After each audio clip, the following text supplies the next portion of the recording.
अब हम covalent bond की बात करेंगे। तो कोवेलेंट बॉन्ड की कहानी पता है क्या होती है? जब जुड़ने वाले दोनों एटम्स अपने अपने इलेक्ट्रॉन शेयर करेंगे और अपना अपना ऑक्टेट पूरा करेंगे, स्टेबल हो जाएंगे, सिस्टम की ओवरऑल एनर्जी लो हो जाएगी और बहुत बढ़िया तरीके से स्टेबिलिटी गेन हो जाएगी, तो वो कोवेलेंट बॉन्ड वाली पॉलिसी कही जाएगी। इसको बहुत बढ़िया तरीके से कैसे समझेंगे? सबसे पहले तो कॉमन सेंस, जरा एक नोट पॉइंट है यहां पे, देख लीजिए। Whenever a chemical bond is formed by sharing of electrons between bonded atom to achieve the nearest inert gas electronic configuration, that is known as covalent bond। यानी कि अगर मान के चलिए मेरे पास कोई एक एलिमेंट है लाइक हाइड्रोजन, ठीक है, और क्लोरीन। हाइड्रोजन का इलेक्ट्रॉनिक कॉन्फ़िगरेशन 1s1, क्लोरीन का electronic configuration 3s2 3p5। Hydrogen का इलेक्ट्रॉनिक कॉन्फ़िगरेशन कुछ इस तरीके का होगा, 1s में एक इलेक्ट्रॉन।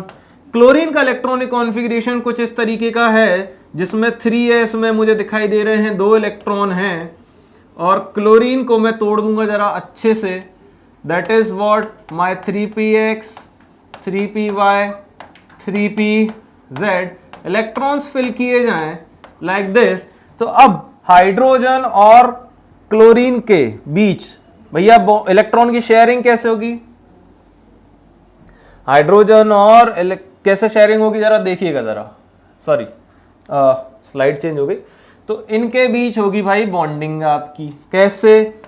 ये है हाइड्रोजन, ये उसका इलेक्ट्रॉन, ये है क्लोरीन और ये क्लोरीन के इलेक्ट्रॉन्स।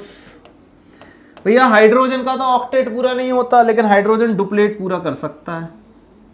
क्लोरीन अपना ऑक्टेट पूरा कर लेगा। यार इसने कर लिया 2 इलेक्ट्रॉन का सेट पूरा और इसने कर लिया 8 इलेक्ट्रॉन का सेट पूरा। इसको बोलते हैं क्या? Covalent bonding. और भी तरीके से बता सकता हूं कोवेलेंट बॉन्डिंग। आई गेस आपको ये समझ में आ गया होगा। एक और तरीके की कोवेलेंट बॉन्डिंग देख लो। चलो एक आध और एग्जांपल भी देख लेते हैं। H2 का एग्जांपल देख लेते हैं हम लोग, H2 का, ठीक है। H2 में क्या रहेगा? वही सीधी सिंपल सी बात है भाई, हाइड्रोजन 1s1, 1s1 का मतलब 1s में एक इलेक्ट्रॉन, यानी कि मैं सीधी सिंपल सी बात है इस तरीके से बात करना चाहता हूं भाई। इसने पूरा कर लिया 2 इलेक्ट्रॉन का सेट, इसने पूरा कर लिया 2 इलेक्ट्रॉन का सेट, इसका डुप्लेट पूरा, इसका डुप्लेट पूरा, सिस्टम स्टेबल है। एक और तरीके की कोवेलेंट बॉन्डिंग देख लीजिए। चलिए फॉर द एग्जांपल मैं F2 की बात कर रहा हूं। फ्लोरीन का जनरल इलेक्ट्रॉनिक कॉन्फ़िगरेशन है 2s2 2p5, यानी कि फ्लोरीन के 2s में 2 इलेक्ट्रॉन हैं, फ्लोरीन के 2p5 में 5 इलेक्ट्रॉन है, 1 2 3 4 5। ये क्या है आपका 2px, ये क्या है आपका 2py, ये क्या है आपका 2pz, ठीक है। तो अब फ्लोरीन फ्लोरीन के बीच जो बॉन्ड बनेगा वो 2pz के बीच बनेगा, यानी कि ये रहा मेरा पहला फ्लोरीन, ये इलेक्ट्रॉन, ठीक है। ये है दूसरा फ्लोरीन, ठीक है। ये हो गया भैया इसका ऑक्टेट कंप्लीट, ये हो गए 8 इलेक्ट्रॉन, स्टेबल हो गया। ये हो गया इसका ऑक्टेट कंप्लीट, 8 इलेक्ट्रॉन, स्टेबल हो गया। इलेक्ट्रॉन इलेक्ट्रॉन बॉन्ड बन गया, यानी कि मैं ये बात करना चाहता हूं कि फ्लोरीन सिंगल बॉन्ड फ्लोरीन हो गया। कैसे? पहले फ्लोरीन के 2pz ऑर्बिटल ने दूसरे फ्लोरीन के 2pz ऑर्बिटल के साथ ओवरलैपिंग करी और एक सिंगल बॉन्ड बनाया। इस तरीके को मैं क्या कह रहा हूं, ये है हमारा कोवेलेंट बॉन्ड वाला स्टेप। आगे बढ़ते हैं। तो कोवेलेंट 2 कैटेगरी के होते हैं। पहला होता है नॉन पोलर बॉन्ड, ठीक है। मैं यहां लिख देना चाहता हूं कोवेलेंट बॉन्ड कैटेगरी या फिर क्लासिफिकेशन।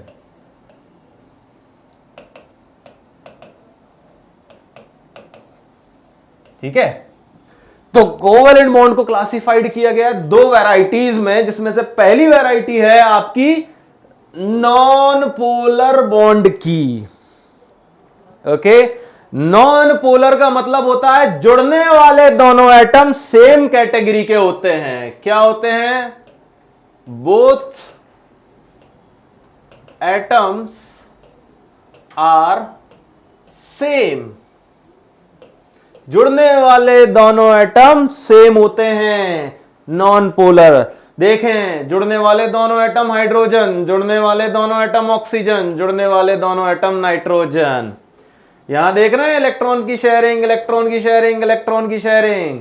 इसने अपना डुप्लेट पूरा किया, इसने अपना डुप्लेट पूरा किया, इसने अपना ऑक्टेट पूरा किया, इसने अपना ऑक्टेट पूरा किया। यहां पर नाइट्रोजन भी अपना ऑक्टेट पूरा कर रहा है, यहां पर नाइट्रोजन भी अपना ऑक्टेट पूरा कर रहा है। ठीक है, यहां नाइट्रोजन ऑक्टेट पूरा करने के लिए ट्रिपल बॉन्ड का फॉर्मेशन कर रहा है, यहां ऑक्सीजन ऑक्टेट पूरा करने के लिए डबल बॉन्ड का फॉर्मेशन कर रहा है, और यहां हाइड्रोजन डुप्लेट पूरा करने के लिए सिंगल बॉन्ड का फॉर्मेशन कर रहा है। तो इस तरीके से हम लोग ये भी समझ गए हैं कि सिंगल बॉन्ड कैसे बनता है, डबल बॉन्ड कैसे बनता है और ट्रिपल बॉन्ड कैसे बनता है। समझ में आ रही है मेरी बात? इस तरीके से हमें देखना चाहिए। और आप लोगों को ये गलतफहमी में नहीं रहना चाहिए कि सर अगर 4 इलेक्ट्रॉन शेयरिंग में चले गए तो क्या 4 बॉन्ड बन सकते हैं क्या? नहीं, बॉन्ड 3 से ज्यादा नहीं बनेंगे। ठीक है, एक बार में। फिर दूसरी कैटेगरी है हमारे किसकी? पोलर बॉन्ड की। पोलर बॉन्ड का मतलब क्या होता है? Both atoms are different, both atoms are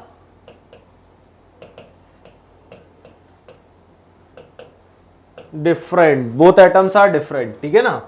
तो यहां पर अब देखिएगा कि देख सकते हैं कि पहला एटम हाइड्रोजन है और दूसरा एटम ऑक्सीजन है ना? तो इस तरीके से हाइड्रोजन अपना डुप्लेट पूरा कर रहा है, ये हाइड्रोजन अपना डुप्लेट पूरा कर रहा है, बट ऑक्सीजन अपना ऑक्टेट पूरा कर रहा है। समझ में आ रही है मेरी बात? और पोलर बॉन्ड का मतलब क्या होता है? Difference of electron negativity also. ठीक है, पोलर बॉन्ड का क्या मतलब होता है? Difference of electron negativity also, difference of electron negativity between atom A to B. ठीक है, मतलब एक एटम और ए और दूसरा एटम बी के बीच इलेक्ट्रॉन नेगेटिविटी। तो इलेक्ट्रॉन नेगेटिविटी का फैक्टर भी है। ठीक है, यहां इलेक्ट्रॉन नेगेटिविटी 3.5। ठीक है, लाइक दिस। तो जो मोर इलेक्ट्रॉन नेगेटिव एटम है उसके ऊपर पार्शल, देखो मेरी बात सुनना, पार्शल पॉजिटिव, पार्शल पॉजिटिव, यहां पार्शल नेगेटिव, पार्शल नेगेटिव। ये कहानी है भैया। Electron negativity 2.1, electron negativity 2.1, electron negativity 3.5, जुड़ने वाले दोनों एटम्स डिफरेंट है। ठीक है, ये कहानी है। ऑक्टेट किस तरीके से हो रहा है देख लिया। BeCl2 ले लो।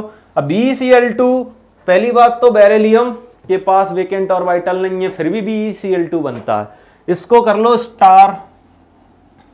ठीक है, आपसे क्वेश्चन किस तरीके से पूछा जाएगा मैं बताना चाहता हूं।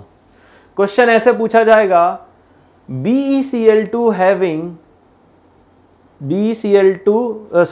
in BeCl2 बेरिलियम का इलेक्ट्रॉनिक कॉन्फ़िगरेशन अगर 2s2 है और बेरिलियम के पास वेकेंट ऑर्बिटल नहीं है, बेरिलियम वैलेंसी रिप्रेजेंट करने में थोड़ा सा वीक है या फिर टेंडेंसी उसकी बहुत ही लेस है, तो BeCl के साथ फिर बॉन्ड क्यों बना रहा है?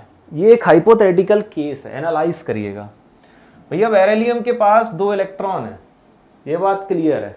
बेरिलियम के पास अनपेयर्ड इलेक्ट्रॉन नहीं है, ये बात भी क्लियर है। ठीक है, बेरिलियम के पास वेकेंट ऑर्बिटल नहीं है, ये बात भी क्लियर है। क्यों नहीं है? अगर मैं बेरिलियम का इलेक्ट्रॉनिक कॉन्फ़िगरेशन के बारे में बात करूं तो वो क्या है? 1s2 है ना, देन 2s2, यही है ना। बेरिलियम का इलेक्ट्रॉनिक कॉन्फ़िगरेशन क्या है? 1s2 2s2 है ना, 1s2 2s2 ये बेरिलियम का। अब देखो कोई वेकेंट ऑर्बिटल है क्या? नहीं है वेकेंट ऑर्बिटल, फिर भी BeCl2 बनता है। डजंट मैटर, याद रखिएगा। Chlorine octet complete, chlorine octet complete. ये भाई साहब 4 इलेक्ट्रॉन के साथ अवेलेबल तो हैं, लेकिन ये एक ऐसी हाइपोथेटिकल सिचुएशन है, ऐसा एक्सेप्शनल बिहेवियर है जिसमें बेरिलियम बना तो रहा है केमिकल बॉन्ड, लेकिन वो जो 2 इलेक्ट्रॉन ले रहा है वो रखेगा कहां? जगह ही नहीं है भाई, ऑर्बिटल्स नहीं है। हाइपोथेटिकल केस है, याद रखिएगा, एक्सेप्शनल बिहेवियर है। ओके, चल ओके, ये एग्जांपल है आपके किसका? ठीक है, ये एग्जांपल है आपके CCl4 का। ठीक है, कार्बन ने 4 बॉन्ड बनाए हैं किसके साथ? क्लोरीन के साथ। यानी कि इस तरीके से first chlorine, second chlorine, third chlorine, fourth chlorine. ठीक है, कार्बन अपना ऑक्टेट पूरा कर ले रहा है। कार्बन का हो गया भैया पूरी तरीके से ऑक्टेट पूरा, क्लोरीन का ऑक्टेट पूरा, क्लोरीन का ऑक्टेट पूरा, क्लोरीन का ऑक्टेट पूरा, क्लोरीन का ऑक्टेट पूरा। Most stable system. ये है आपका कोवेलेंट। लेकिन ये कौन सा वाला कोवेलेंट है? ये पोलर या नॉन पोलर में से कोई एक है। नॉन पोलर का मतलब होता है जुड़ने वाले एटम सेम कैटेगरी के हों या सेम हो। बट यहां देख सकते हैं कि एक एटम है क्लोरीन और एक एटम है कार्बन, तो जुड़ने वाले दोनों एटम्स डिफरेंट हैं। कार्बन और chlorine both are different atoms, both having different electron negativities. अगर मैं कार्बन की इलेक्ट्रॉन नेगेटिविटी और क्लोरीन की इलेक्ट्रॉन नेगेटिविटी की बात करूं तो क्लोरीन की इलेक्ट्रॉन नेगेटिविटी है 3.0 और कार्बन की इलेक्ट्रॉन नेगेटिविटी है आपके 2.5। ठीक है ना, तो एक है लेस इलेक्ट्रोनेगेटिव, एक है मोर इलेक्ट्रोनेगेटिव। कॉमन सेंस वाली बात हो गई है, इलेक्ट्रॉन नेगेटिविटी का डिफरेंस देखा जा रहा है। और दूसरी बात, both atoms are different, that is why this is our polar covalent bond. क्या है ये भी आपका पोलर कोवेलेंट बॉन्ड है। जुड़ने वाले स्पीशीज ही अलग हैं, लेकिन फिर भी मैं एक चीज बता सकता हूं, जब मैं इनका डाइपोल मोमेंट निकालूंगा ना तो चारों कैंसिल हो जाएंगे और म्यू 0 आ जाएगा। तो वो बात अलग है, वो हम बाद में बात कर लेंगे। ठीक है, ये एग्जाम्पल है आपके SF6 का। तो अब हर एक एग्जाम्पल को तो मैं नहीं समझाऊंगा। ठीक है, ये आपका SF6 का एग्जाम्पल है। ठीक है, सब कंप्लीट हो रहा है। देखो सल्फर के पास कितने इलेक्ट्रॉन आ गए, 1 2 3 4 5 6 7 8 9 10 11 12। अब मैं आपको बताऊं ये क्या है। SF6 is the example of octet expansion. आपको याद है प्रीवियस लेक्चर में मैंने आपको बताया था इनकम्प्लीट ऑक्टेट, ऑक्टेट एक्सपेंशन। तो SF6 ऑक्टेट एक्सपेंशन वाला एक एक्सेप्शनल बिहेवियर है। तो ये जो एग्जाम्पल है ये किस चीज का एग्जाम्पल है पता है? Exception of octet rule. ठीक है, यानी कि ऑक्टेट एक्सपेंशन वाला।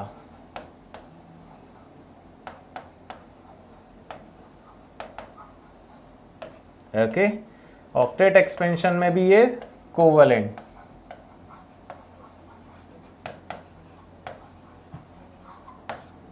ठीक है, ये कहानी है। इस तरीके से आप इसको समझ सकते हैं। यहां पर फ्लोरीन अपना अपना ऑक्टेट कंप्लीट कर रहे हैं। 8 electron 8 electron 8 electron 8 electron 8 electron 8 electron. ठीक है, लेकिन सल्फर जो है कितने इलेक्ट्रॉन कंप्लीट कर रहा है? 2 4 6 8 10 12 इलेक्ट्रॉन। ठीक है, आगे बढ़ लेते हैं। अब मैं बात करूंगा कि लोन पेयर का मतलब क्या होता है। ठीक है, जस्ट सपोज कि कोई एक एटम है लाइक दिस। ठीक है, और उसके पास एक अनपेयर्ड इलेक्ट्रॉन है और बाकी सभी इलेक्ट्रॉन पेयर्ड है। ठीक है, तो ये जो अनपेयर्ड इलेक्ट्रॉन है यही केमिकल बॉन्डिंग में पार्टिसिपेट करेगा। ये वाले इलेक्ट्रॉन के पेयर केमिकल बॉन्डिंग में पार्टिसिपेट नहीं करेंगे। तो लोन पेयर का मतलब क्या होता है? पेयर ऑफ इलेक्ट्रॉन्स, ठीक है, जो केमिकल बॉन्डिंग में पार्टिसिपेट नहीं करते। केमिकल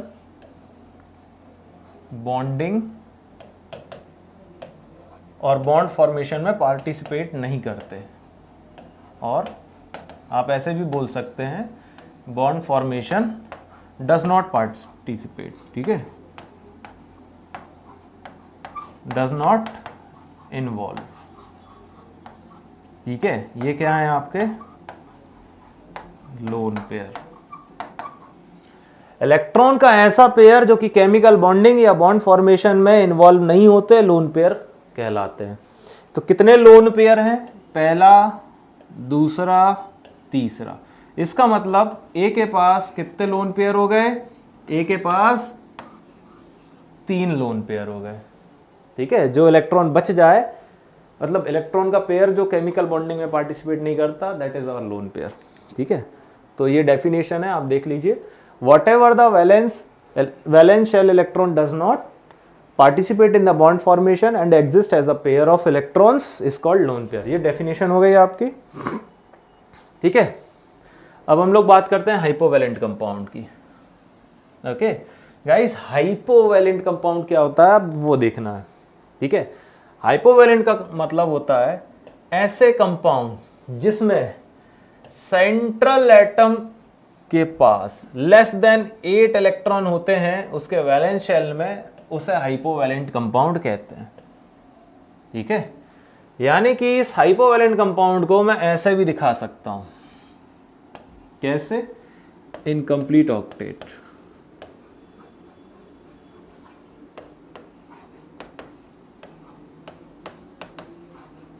इनकम्प्लीट ऑक्टेट कहां देखा था? इनकम्प्लीट ऑक्टेट देखा था एक्सेप्शन ऑफ ऑक्टेट रूल में।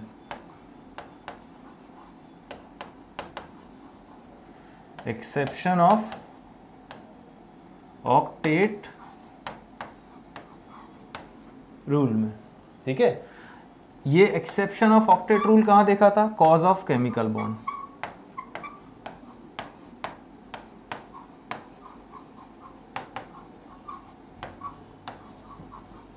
याद आ रहा है आपको? कॉज ऑफ केमिकल बॉन्ड में आपने देखा था, है ना? कॉज ऑफ केमिकल बॉन्ड में भी आपने कहां देखा था?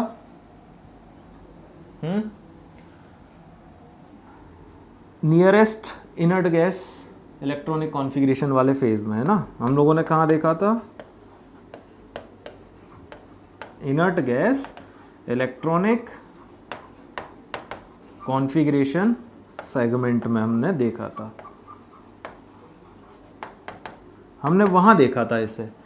तो ऐसे कंपाउंड्स जिनके सेंट्रल एटम में केमिकल बॉन्ड बनाने के बाद भी 8 से कम इलेक्ट्रॉन होते हैं, हाइपोवैलेंट कंपाउंड कहलाता है। ठीक है, फॉर दी एग्जाम्पल BCl3, याद आ रहा होगा मैंने करवाया था BCl3। तो भैया अगर ये क्लोरीन है, ये देखो बोरॉन के इलेक्ट्रॉन्स भी आ गए। ठीक है, बार बार बताऊं या फिर समझ गए होगे? पिछली बार भी कराया था यही एग्जांपल, बार बार रिपीट नहीं करने वाला मैं। क्लोरीन ने तो बना लिया भैया ऑक्टेट पूरा, ये वाले क्लोरीन ने भी बना लिया दादा ऑक्टेट पूरा, और इस क्लोरीन ने भी बना लिया हमारा ऑक्टेट पूरा। लेकिन यार हमारा बोरोन नहीं बना पाया। अब मैं क्या करूं? हमारा बोरोन नहीं बना पाया, क्या करूं? 6 इलेक्ट्रॉन ही हैं। तो भैया ये क्या है? हाइपो। क्या है ये?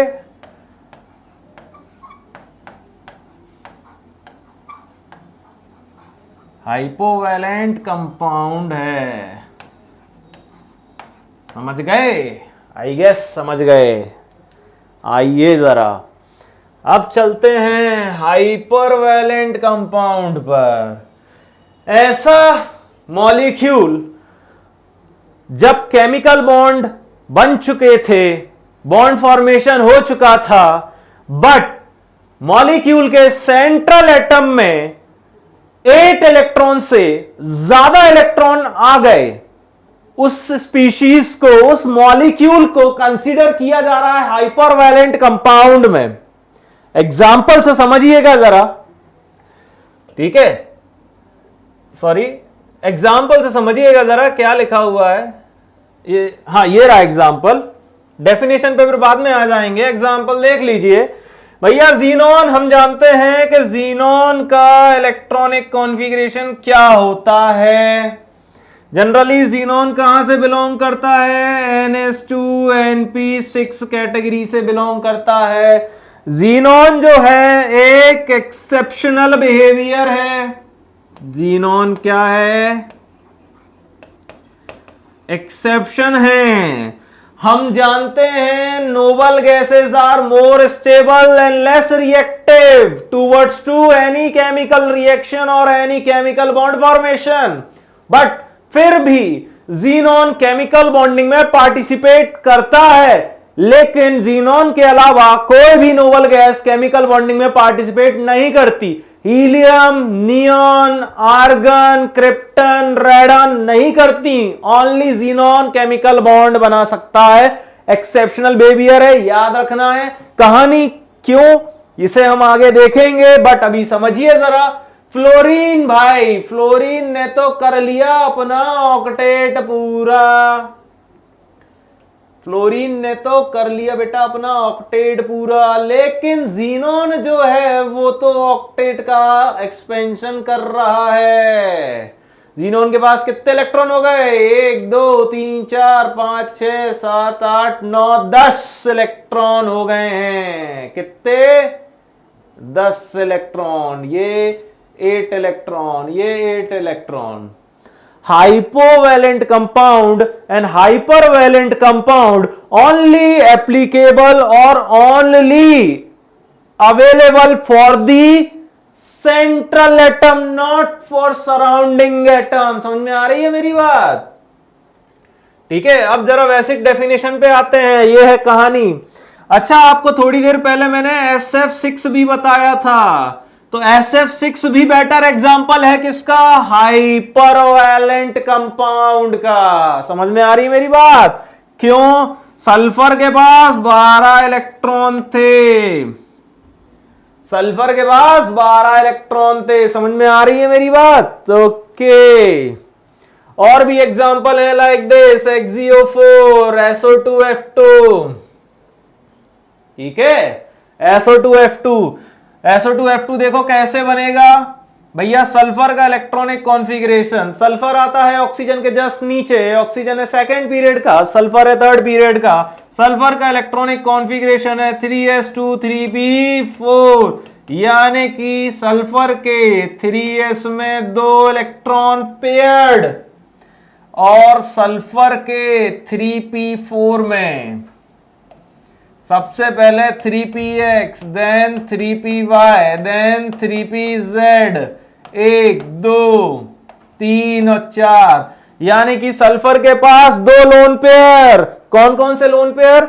3s वाला लोन पेयर, 3px वाला लोन पेयर, जो कि केमिकल बॉन्डिंग में पार्टिसिपेट नहीं करेंगे because of already paired condition. But sulphur का 3py, सल्फर का 3pz केमिकल बॉन्डिंग में पार्टिसिपेट करेगा बिकॉज ऑफ अनपेयर्ड सिचुएशन। ठीक है, इस तरीके से सल्फर के पास 2 लोन पेयर हो गए फिक्स। ठीक है, लेकिन अब इन लोन पेयर का इस्तेमाल करेंगे हम कब? कहानी घूम जाएगी। ये भी केमिकल बॉन्डिंग में पार्टिसिपेट करेंगे। मैं एक सिचुएशन लेकर आऊंगा अभी, इस तरीके से समझिएगा। फ्लोरीन की कहानी जानते हैं क्या? देखो, यही ऑक्सीजन की कहानी है। ऑक्सीजन की क्या है भैया? 2s2 2p4। ठीक है, ये है ऑक्सीजन का 2s 2 के साथ। ठीक है, ये हो जाएगा 2px, ये हो जाएगा 2py, ये हो जाएगा 2pz, 1 2 3 4। अब देखना बॉन्ड कैसे बनेगा। बहुत बढ़िया तरीके से बनेगा बॉन्ड आपका। ठीक है भैया, ये बन जाएंगे सिंगल बॉन्ड। ठीक है, ये देख रहे हो सिंगल बॉन्ड बनेंगे। क्यों? अब एक एक इलेक्ट्रॉन आ रहा है तो सिंगल बॉन्ड, लेकिन डबल बॉन्ड बनेगा यहां पे। ठीक है, यानी कि ये है ऑक्सीजन। ऑक्सीजन को काउंट कर लो मेरे भाई, 1 2 3 4 5 6। यहां ऑक्सीजन को लिख लो, 1 2 3 4 5 6। फ्लोरीन को लिख लेते हैं मेरे भाई, 1 2 3 4 5, ये 6 7, और ये फ्लोरीन इधर। अब जरा देखना, फ्लोरीन का हो गया क्या? ऑक्टेट पूरा। ठीक है, फ्लोरीन का हो गया ऑक्टेट पूरा। अबे ऑक्सीजन का भी तो हो गया ऑक्टेट पूरा। बिल्कुल हो गया, ऑब्वियसली। ठीक है, अब सल्फर की बारी। सल्फर क्या कर रहा है? इस तरीके से बॉन्ड बना। अब सल्फर के इलेक्ट्रॉन देखना, बॉन्ड मैं क्रिएट कर रहा हूं, जरा बॉन्ड देखिएगा जरा। ये सल्फर का सिंगल बॉन्ड, ये सल्फर का single bond, sulphur oxygen double bonded, sulphur oxygen double bond. Electron count कर लें सल्फर के अकेले के, सल्फर का 1 2 3 4 5 6 7 8 9 10 11 12, again sulphur 12 electron, hyper valent हो गया, ऑक्टेट एक्सपेंशन मार दिया ये। तो ये कहानी है। अब हम लोग बात कर लेते हैं कोवैलेंसी और ऑक्सीडेशन स्टेट के बीच का एक छोटा सा नॉर्मल सा डिफरेंस आपके कंसेप्चुअली अप्रोच के तौर पर, बट ऑक्सीडेशन स्टेट को मैं बिल्कुल डीप में पढ़ाऊंगा। ओके, कहां पर पढ़ेंगे हम लोग? केमिकल बॉन्डिंग में भी पढ़ेंगे, रेडॉक्स रिएक्शन में भी पढ़ेंगे, मोल कंसेप्ट में भी मैं आपको एक एलिमेंट्री अप्रोच दूंगा डेफिनेटली। ठीक है, तो अब जरा ध्यान दीजिएगा, बेसिक सी बातें हैं यहाँ पे, आपको सिर्फ याद ही करना है समझते हुए। फर्स्ट पॉइंट ये रहा, कोवैलेंसी क्या होती है? It is combining capacity of an atom of an element. किसी पर्टिकुलर एलिमेंट के एटम की कंबाइनिंग कैपेसिटी आपकी कोवैलेंसी होती है। वहीं ऑक्सीडेशन स्टेट क्या होता है? ये एक हाइपोथेटिकल चार्ज होता है, जब केमिकल बॉन्ड बन जाता है ना, तो जुड़ने वाले दोनों एटम के बीच में डेवलप होता है। ठीक है, सेकेंड पॉइंट क्या है कि ये कभी भी नेगेटिव या फ्रैक्शन में नहीं होती, जबकि ऑक्सीडेशन स्टेट आपका क्या है बेटा? ये नेगेटिव, पॉजिटिव, जीरो, फ्रैक्शन कुछ भी हो सकता है। थर्ड पॉइंट, कोवैलेंसी जो है ये किस पे डिपेंड करती है? अनपेयर्ड इलेक्ट्रॉन पे डिपेंड करती है। किसके अनपेयर्ड इलेक्ट्रॉन? किसी पर्टिकुलर एलिमेंट के एटम के अनपेयर्ड इलेक्ट्रॉन पे डिपेंड करती है, जो बॉन्ड बनाने की कैपेसिटी रिप्रेजेंट करता है। वहीं third point, it has no correlation with number of unpaired electron. ठीक है, इसका कोई कोरिलेशन नहीं है नंबर ऑफ अनपेयर्ड इलेक्ट्रॉन। ये है बेसिक से कंसेप्ट, ये आपको याद रखने हैं कि कोवैलेंसी और ऑक्सीडेशन स्टेट में क्या डिफरेंस है। ठीक है, क्या डिफरेंस?